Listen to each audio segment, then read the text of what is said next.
Good evening, everyone. I'm Katie, your host on Do You Believe? The definition of supernatural is a manifestation or event attributed to some force beyond scientific explanation or laws of gravity. But those of us who have had these supernatural experiences, we can agree that this definition is pretty accurate. But sometimes people who have these supernatural experiences, they just want to be heard. Here on Do You Believe, we want to hear and share your stories. You can send your stories to doyoubelieve.stories@gmail.com. This evening I have two stories for you that ring very true. Many people have strange experiences in their homes, and these experiences can be really terrifying, as in the case of these two stories I'm about to read. Please let me know what you think. I would love to read your comments and your opinions on the show. So let's get into it. I have decided to share my story because I feel my family and I have experienced a great ordeal. We moved into a house when I was in second grade. We couldn't have been more happier. We had an entire year where things were normal. The problem we had was you had to go outside to get into the basement, so my dad built stairs inside, though it would be more convenient for us to get to the fireplace downstairs. This is when things started to happen. My room was right across from the stairs. I would lay in bed at night and listen to what sounded like people running up and down the stairs. I didn't say anything to my parents for a long time, but I learned later that they heard the same thing. They would also watch as something paced back and forth in front of their door. They could see the shadow through the crack near the floor. My dad would get up and open the door, but there would be no one there. We learned to ignore the sounds when they happened.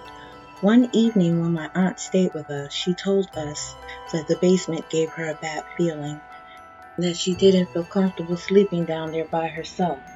So I told her I would sleep down there with her. The next morning, the sound of one of the cupboards slamming from across the room woke me.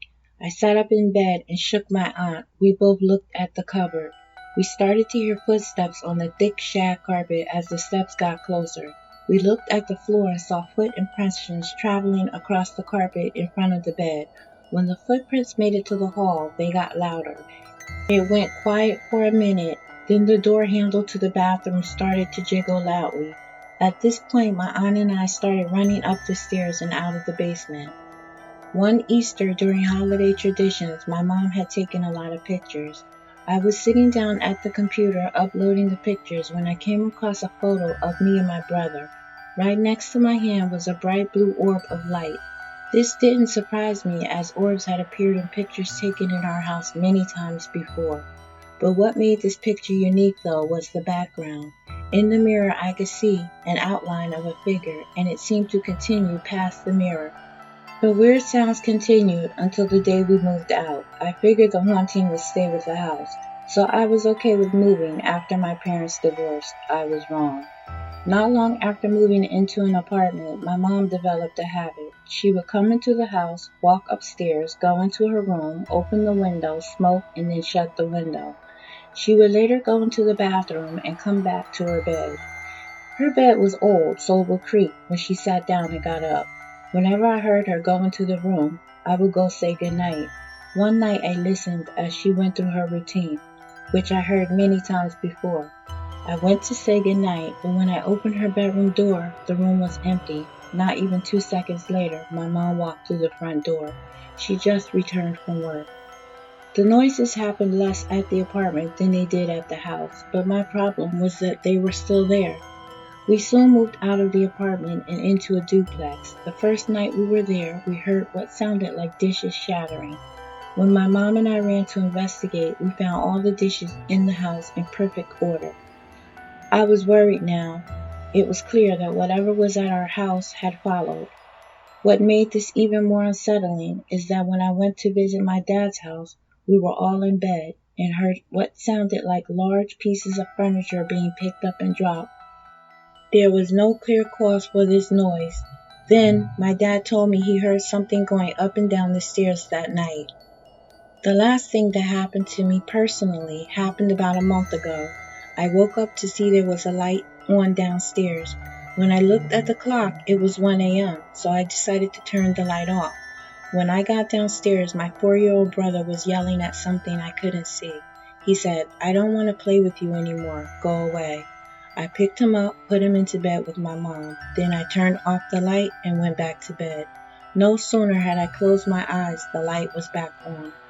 I went back downstairs. When I saw no one was in the living room, I decided to leave the light on and go back to bed. Shortly after that, my cat started reacting to something I couldn't see. This is still happening to us, just not as badly as at our first house. I can't deny the evidence is there, that whatever it was in our old house has followed us. What do you think, guys? I think that's pretty scary. I mean, I know that these things can happen. I've had my own experiences. I was in an apartment about in 2006, me and my sons, in Newark, New Jersey. One of my sons was 9, the other one, he was 5. So the boys were in the back playing video games and I was in my room. And the way this apartment was made is when you come into the apartment, you had your dining room and you had the front porch to your right, and you had the living room and the bathroom and kitchen to your left. So when you first step in, you're just stepping automatically into the living room / dining room. It was a beautiful apartment. It had pillars and everything. It was old-fashioned style, but I could tell back in the day it was just beautiful. Have never seen anything like it. It had big giant pillars in the middle of the living room, so I knew that that was special. Anyway, I was laying in my bed, and my bed was parallel to the living room. So when you step out of my room, you step into the living room. And I saw a figure walk by the door. So I said Madrid, which I thought it was my son, but I didn't get an answer. So I didn't think anything of it. I think I was going to ask him to get me something, some from the kitchen or something. So eventually, like 5 minutes later, I got up, I went into the kitchen, and lo and behold, my boys were still in the back playing games. I mean, this wasn't long after. I said to him, I said, "Madrid, did you just walk by my door?" He said, "No." So I said, "That wasn't you? I just thought I saw you walk past my door." Now, what I saw was somebody with like a white t-shirt on and some dark pants. My son, I can't remember now, but he wasn't dressed like that. He didn't have dark light shirt on. His shirt was like navy green, and he did have jeans on though, blue jeans. So that kind of struck me like, what the fuck? So always to this day, I still like kind of be like, what was that? Who was that walked by my door? And my son was 9, and the figure was actually a little taller. Could have been more like taller than him at 9. I mean, he wasn't very tall at 9, but this person was more like a teenager height. So, but guys, that's what happens. So that's why I do believe these stories, because I've had things like that happen to me. So now I have another story for you that also sounds like it's possible that this person is having a real experience. So here you go. In my junior year of high school, my family moved into a new house in Ohio. I loved the house because it was huge. It was built in 1892 and everything in the house looked original. It was beautiful, a dream home for a large family. Now, I'm not easily scared. I've watched every scary movie I can think of. I've even been ghost hunting with my boyfriend and his friends. I've never considered myself a chicken, and I'd say that I was never really a scary cat. But I can promise you this, I'll never step foot in that house again. When we moved in, I was given the master bedroom because it connected to a nursery that was perfect for me since I was 8 months pregnant with my son Dalton. My boyfriend Ryan and my mom and her husband Scott were moving in also. My older brother Dean was down the hall from the bathroom, and my youngest brother Jamie was in the smallest room that was originally the room where the maids and the slaves would have been kept. Within a month of moving in, I'd given birth to Dalton and was getting into a routine. Every morning I would wake Ryan up about 5:30. While he showered, I fed baby Dalton and laid back down, then went to help Ryan to get ready for work. After he left, I would either go back to sleep or work online. But this particular morning, I decided to try to go back to sleep. I brought baby Dalton into the bed with me and left the door to his room open, which I never did because I hate open doors. They freak me out. As I laid down trying to fall asleep, I had the strangest sensation that someone was staring at me from Dalton's doorway. I opened my eyes to see if it was Jamie. No one was there. I rolled over thinking my imagination was getting the best of me. Almost 10 minutes later, I was in a dream state where I was still awake but almost asleep. That's when it happened. The door to Dalton's room slammed shut with such a force that it knocked the picture off the wall. It felt as if it shook the whole house. My brother came running into the room thinking Ryan and I were fighting. I sat there in shock, staring at the door. He kept asking me who slammed the door, and I finally told him it shut on its own. Immediately, we tried to figure out what happened. After several minutes of looking, the only possible explanation was the wind, but even that didn't make sense because the windows were not open. We ignored what had happened, and I didn't even tell Ryan about it. I went on with my day as usual, but couldn't shake the feeling that someone was watching me.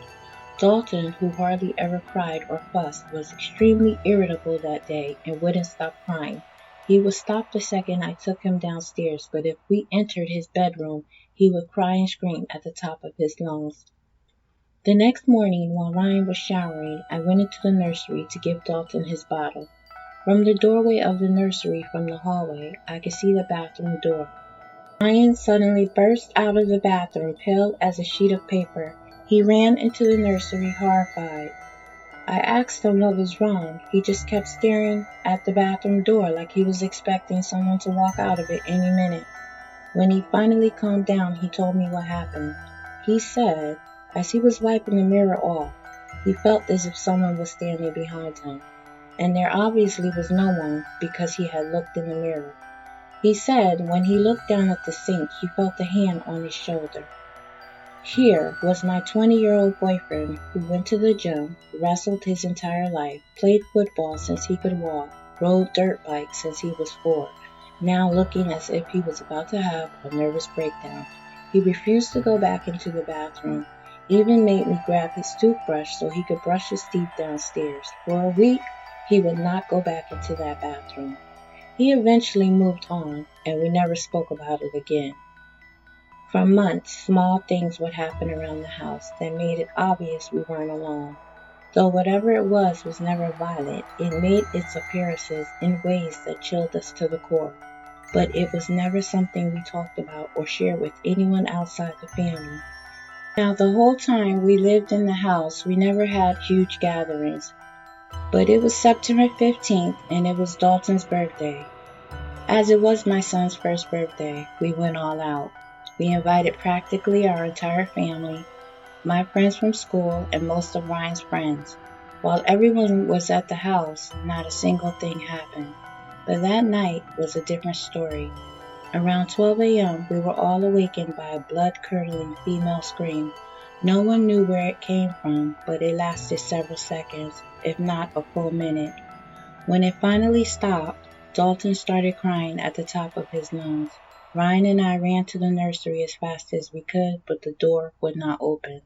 No matter how hard Ryan tried, he couldn't get the door open. Finally, he and my brother Dean busted it down.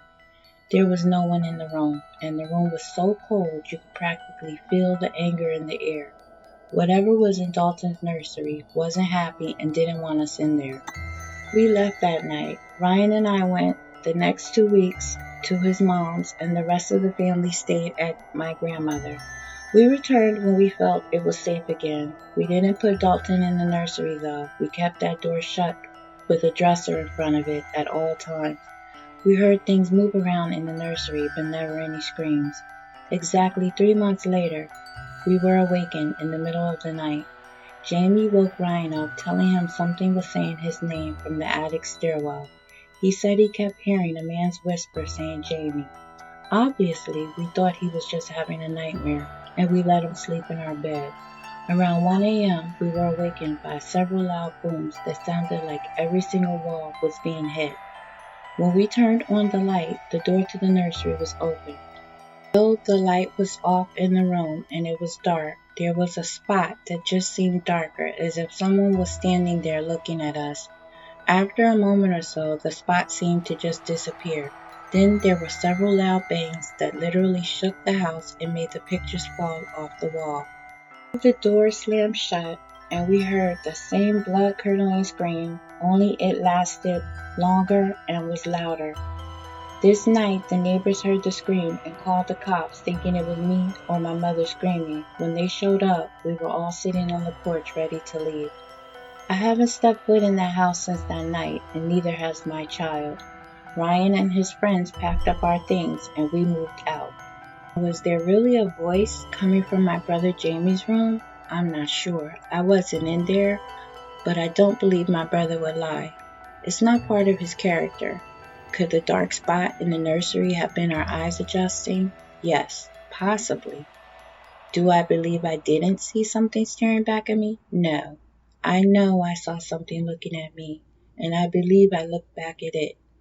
Where did the screams come from? I couldn't tell you, but this was the scariest moment of my life, and I don't doubt for a second that whatever was there is still there. The end.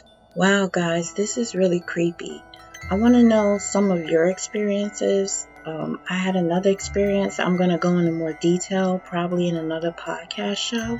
But I mean, I've been in the basement of my family's home, and all of us were downstairs because it's a finished basement, and we've heard footsteps walk across the floor, across the kitchen. The kitchen was situated on top.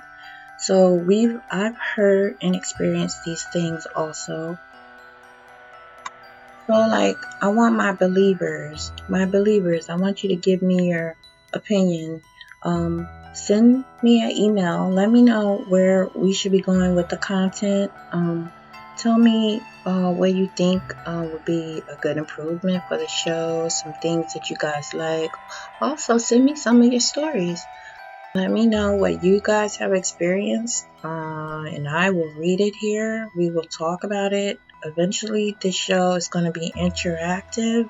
So I hope you enjoyed tonight. Thank you for listening. And again, the email is doyoubelievestories@gmail.com. Please sign up for the RSS feed so you'll know when we publish. And thank you guys, and see you soon.